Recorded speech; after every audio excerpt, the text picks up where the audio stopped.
Now, how would Michael Schenker define the word shred? Uh, uh, it's well, most probably like kind of. It appears to be no structure. It is just do it and play as fast as you can, but there is no structure in there. There is no melodies. There is nothing I can remember.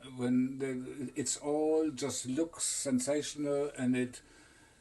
But I don't know. It's just something that I don't like doing. I like to play melodic.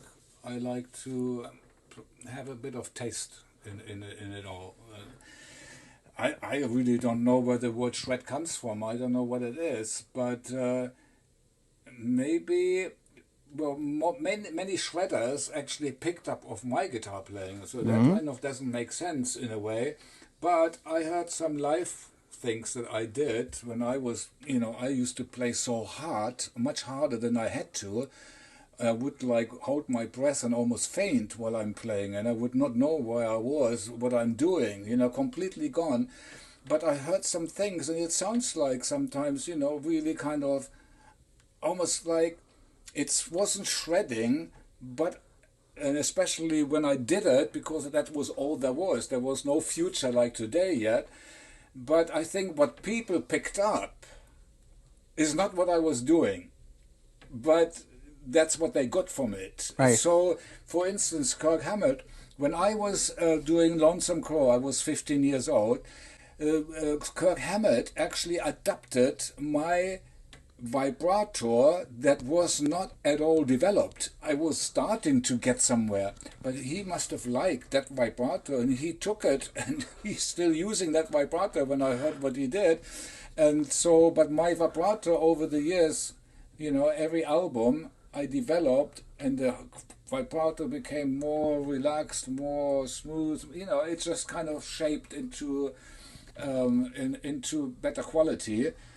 And so I don't know what people got. I think since I developed, and I never stopped developing, by the way, and I have been doing it for 50 years, so you have got all sounds like Michael Schenker, but always in a slightly different way, maybe.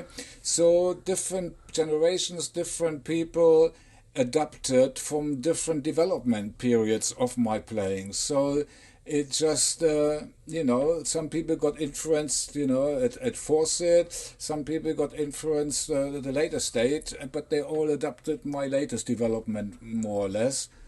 And, and I guess that's how, but, in the 80s, because most people took it from what I did in the 70s. So I always say that, the 70s basically created the 80s, but like people copied the 70s and turned it into a commercial thing, like one bass drum, one snare drum,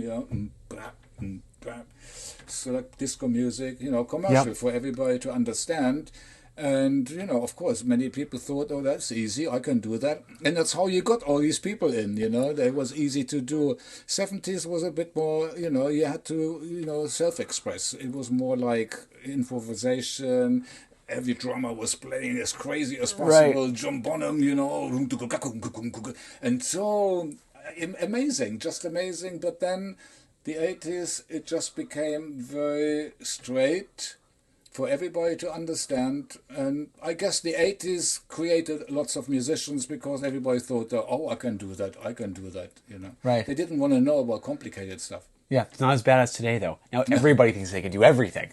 It's like, back then, no, yeah, you're right. Because remember, you didn't have MTV in the 70s, so you got MTV in the 80s, which now puts everybody in this, this like sphere, this ball where they're watchable, and now you can see what your favorite band looks like more than just working open a record and looking to the back. Yeah. You know what I mean? So it was a revolutionary time, but I can definitely see what you're saying there. But that's a great definition of it, too. So. Hey everybody, just a quick reminder, if you'd like to show your support for this channel, and we'd love it if you would, make sure to check out our limited edition Masters of Shred merchandise at www.mastersofshred.com. You can snag an awesome shirt like this incredible Shred Class of '89 ADA Throwback Tribute, or plenty of other ones that you will not find anywhere else. So check that out, and while you're there, make sure to check out our incredible limited edition Tone Arts USA Super Halen amp. Only 50 will be available, and they are going quick. Now back to the show. I'm going to get a lot of stick from shredders now. Oh, yeah, you got... Oh, I forgot to tell you, our channel is called Masters of Shred. So, no, you're not going to get any stick because, honestly, you're probably one of the most, if not the most influential guitar player that played a huge part in every player in the 80s. It was, I would say, honestly, you and Eddie, from the 70s at least, you influenced almost everybody from the 80s that came out. All the great virtuosos started with you, and Eddie was late 70s. You were doing it years before that. So, arguably, again, most influential But some people shredder. say I even had a little influence on Eddie.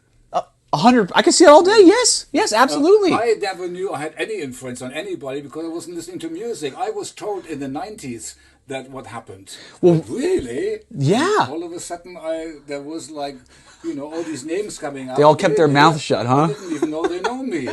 Well, it said that Randy was also inspired by you too. Randy Rhoads. Well, he did play a Flying V, right? Yeah. So, him, even Warren DeMartini, as you wouldn't have become friends with him later, all inspired by your playing. And that is crazy because you said it. A lot of people didn't know about your stuff. And if they knew, they knew. And they were using a lot of the different kind of stylings that you'd have to hear it and go, what the hell? That's me over here, right?